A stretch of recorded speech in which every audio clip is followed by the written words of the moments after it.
Republik ini sudah sulit didandani. Bagaimana bisa negara begini besar dipimpin oleh petugas partai? Ya otaknya hanya untuk partai. Apa Bu Megawati bisa menyelesaikan? Enggak.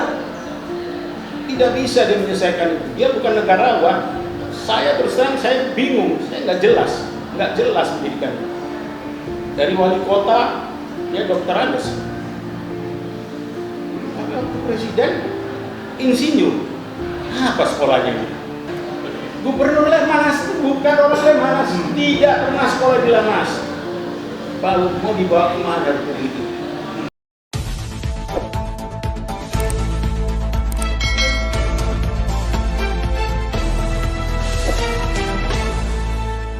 Racikan berita.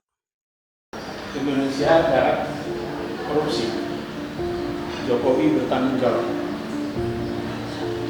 Saya kira ini bukan hoax, tapi ini adalah, kalau menurut saya, ini adalah ujaran kebenaran. Dan ini ujaran kebenaran tidak bisa dijalankan oleh IPK atau apa segala pun tidak, karena itu ujaran kebenaran.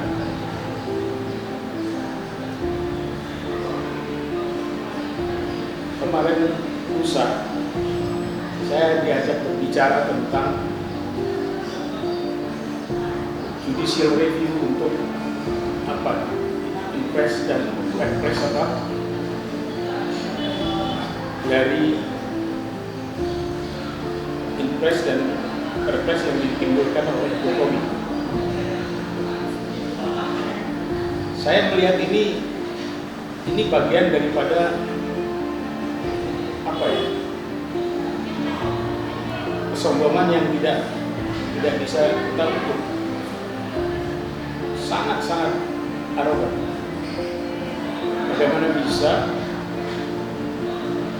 Perpres ini atau Perpres ini keluar dan hanya menaungi korban 1965.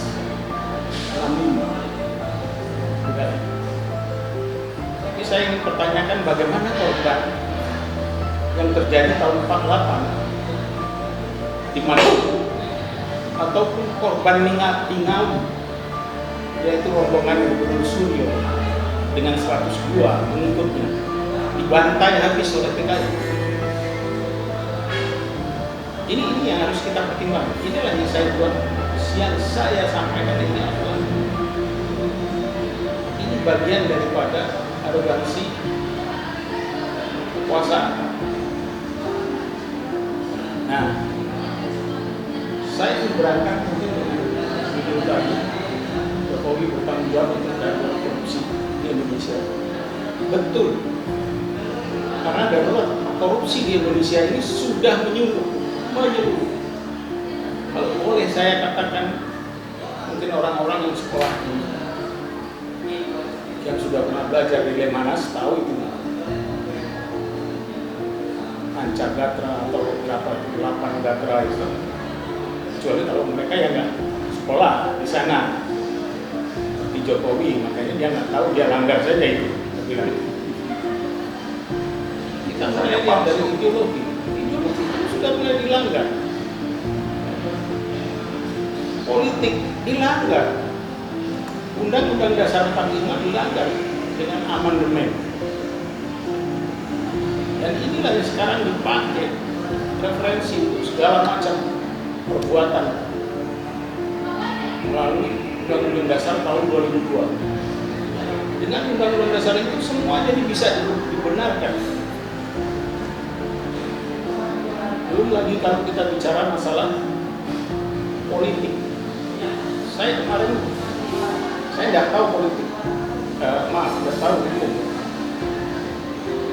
Di situ digambarkan bagaimana hukum itu dilanggar seenaknya dengan adanya Impres dan Perpres yang mewajibkan seluruh kementerian, seluruh instansi pemerintah untuk melindungi korban itu. Nah, korban ini siapa? Korban ini siapa? Kalau kita lindungi semua, ini kan sama dengan melindungi satu hal, yaitu korbannya PKI. Ini landasan saya pada waktu saya bergerak di tahun, pada waktu di Kalibata, saya ingin menyambangi makam para pahlawan kita, pahlawan revolusi. Enggak boleh. Saya nggak ngerti, enggak boleh. Terus saya ke Jogja, saya ingin menyambangi makam Pak Dirman. Sampai dengan pagi ini sudah siap upacara segala macam. Begitu didengar, siapa lagi Ruki? Yang dengar Mariam Suwarto. Enggak boleh. Makam digembok. Untuk anak-anak saya itu terus terang dari FAKI, Forum Anti Komunis Indonesia itu nggak kurang akal. Kalau disiapkan, dia lompat pagar bawa bunganya ditaruh di kanan. Apa alasan saya nggak boleh ke makam Panglima besar saya? Apa?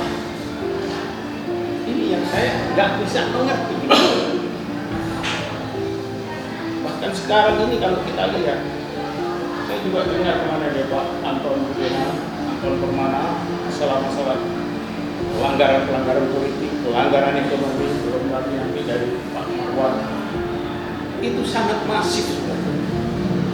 Bahkan saya punya kesimpulan, kalau ini terjadi pada tahun 98, saya 98 kayak pelaku, saya Komandan Marinir, ini sudah habis, sudah meletus. Tapi saya nggak tahu bagaimana kok ini bisa nggak meletus.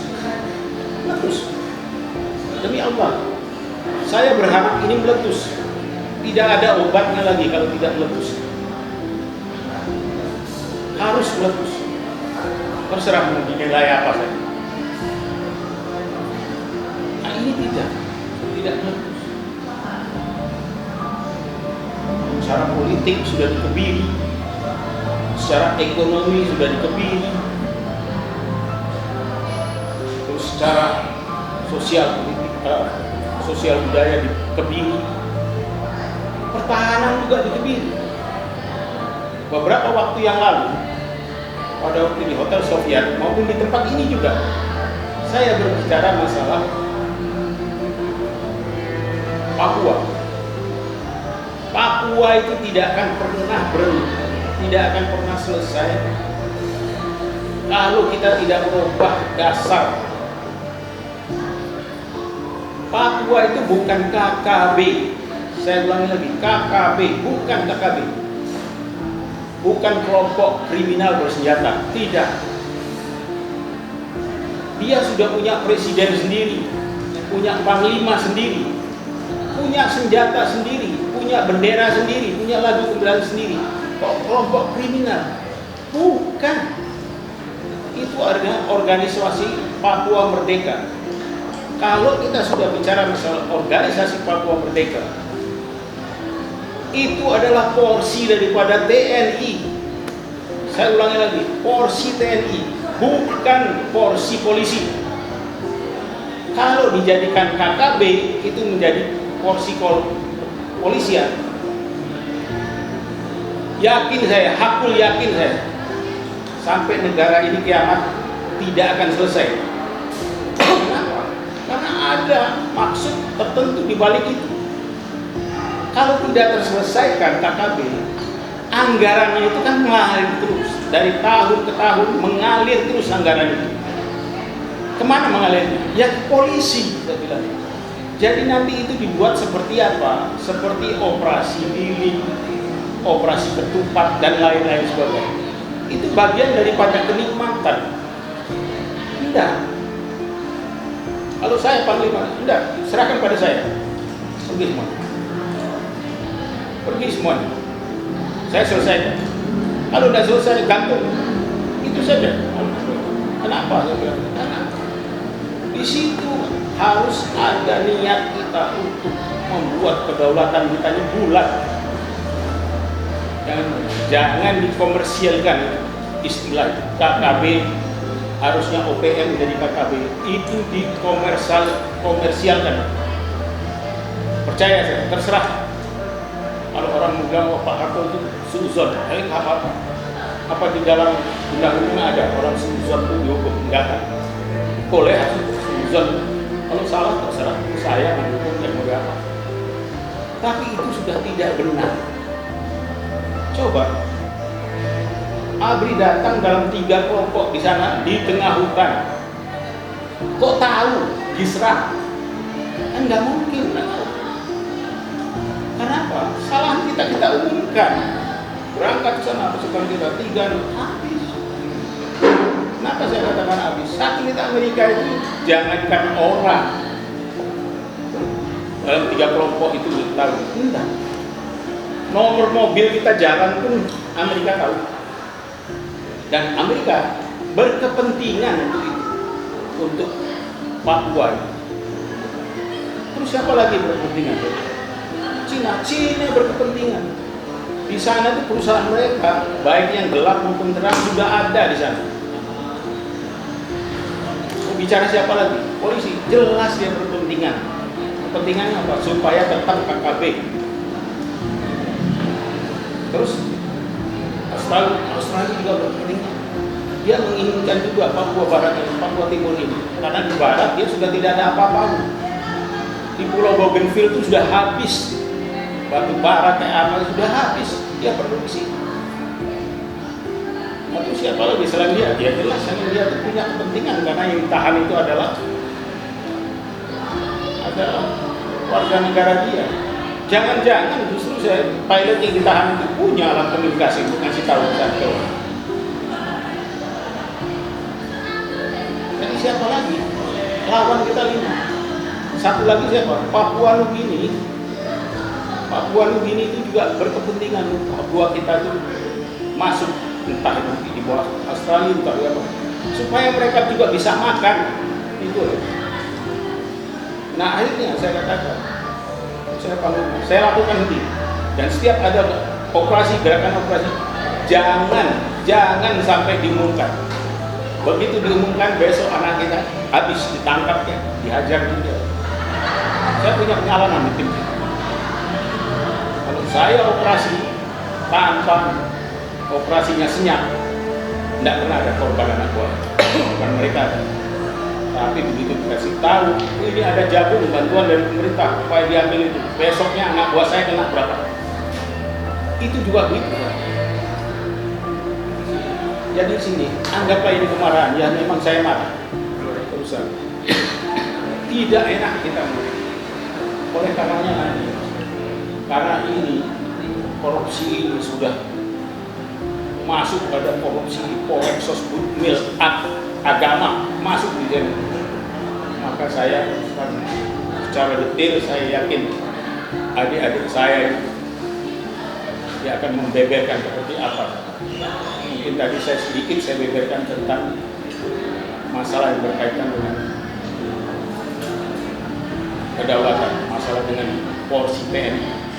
Tapi nanti saya yakin kita akan mendengarkan bagaimana korupsi di politik, bagaimana korupsi di ekonomi. Kemarin yang dikemplang itu kan korupsi apa? BTS apa? Ada yang lebih besar dari itu yang disembunyikan. Begitu juga korupsi bidang sosial budaya dan lain-lain. Ada semua. Nanti akan dibuka sama rekan kita berbicara untuk membuka agar supaya tahu Republik ini sudah sulit didandani. Bahkan tadi sebelum berangkat saya baca itu di WA itu, pernyataan anaknya Aidi. Apa artinya ini? Mereka bertahap itu. Bertahap. Ada lagi yang mendaki partai itu bertahap supaya Pancasila berubah dari Trisila menjadi Ekasila. Kalau Ekasila jadi nanti terus Ekasila itu dimanfaatkan. Ekasila itu siapa sih? Gotong royong? Bukan. Jangan-jangan Ekasila itu demi komunis. Habis Republik ini. Habis Republik ini. Jadi komunis. Wah, karena saya sudah dengar juga anaknya Aidit ngomong. Padahal negara kita negara agamis.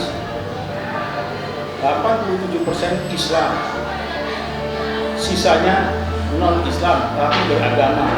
Yang ateis ada berapa puluh orang itu yang sisa-sisa. Nah, tidak. Mari kita sekarang bergabung dari warga negara yang betul-betul itu agamis. Nah, inilah pesan saya. Satu lagi yang ingin saya sampaikan, sulit keadaan ini akan menjadi baik kalau saya lihat dari pencalonan yang ada sekarang. Tiga calon boleh dikatakan nuansanya sangat kental dengan apa yang kita sebut sebetulnya petugas politik, petugas partai. Bagaimana bisa negara begini besar dipimpin oleh petugas partai? Ya otaknya hanya untuk partai. Padahal negara 278 atau 280 juta manusia ini tidak bisa dipimpin oleh petugas partai. Harus dipimpin oleh negarawan. Jadi kalau dipimpin oleh petugas partai, otaknya hanya untuk partainya aja. Apa partainya itu bisa menjelaskan? Partai apa yang bisa menyelesaikan negara? Apa? PDIP? Enggak bisa. Wawasan dia juga enggak lengkap. Apa Bu Megawati bisa menyelesaikan? Enggak. Tidak bisa dia menyelesaikan itu. Dia bukan negarawan. Kalau ingin melihat siapa negarawan, dilihat dari rekam jejak dia. Rekam jejak yang paling bisa kita lihat adalah dari pendidikan. Dari 3 itu yang pendidikan yang ada di mana cuma 1. Cuma 1, 2 enggak ada. Makanya kalau saya lihat, kalau orang Jawa bilang blegernya, human bearing-nya enggak ada. Kelihatan sebagai pemimpin. Jadi kita harus lihat juga rekam jejak. Salah satu rekam jejaknya dia sekolahnya. Ada yang sekolahnya nggak terlalu. Kalau dari tentara kita rekam jejaknya harus dilihat apakah dia dari AKP, yang di Kelapa, Sesko TNI, Sesko Angkatan, Sesko TNI, dan Lemhanas. Kalau nggak komplit itu Pak, rekam jejaknya nggak komplit. Apalagi kalau nggak mengenal sama sekali itu, ya, sama sekali nggak mengenal. Seperti misalnya Joko Widodo kita, saya terus terang saya bingung, saya nggak jelas pendidikan. Dari wali kota dia dokter Andes, tapi waktu presiden insinyur. Apa sekolahnya? Ya, apa sekolahnya? Saya bukan apa-apa, saya nggak ada gelar apapun, enggak. Tapi saya melakukan porsi saya. Saya tentara, saya harus selesaikan AKP saya selesaikan di Kelapa saya selesaikan Sesko TNI saya selesaikan Sesko Angkatan, Sesko TNI, dan Lemhanas. Saya selesaikan, karena itu kewajiban saya. Apa saya harus ngambil di sini kan Dr. Antoni, Dr. Anton, enggak, itu bukan porsi saya. Itu saya salut. Tapi satu yang saya lihat, berapa kali sekarang Gubernur Lemhanas itu bukan orang Lemhanas, tidak pernah sekolah di Lemhanas. Lalu mau dibawa kemana dari politik? Sudah jadi petugas parpol, politik, ya juga tidak Lemhanas. Apa kalau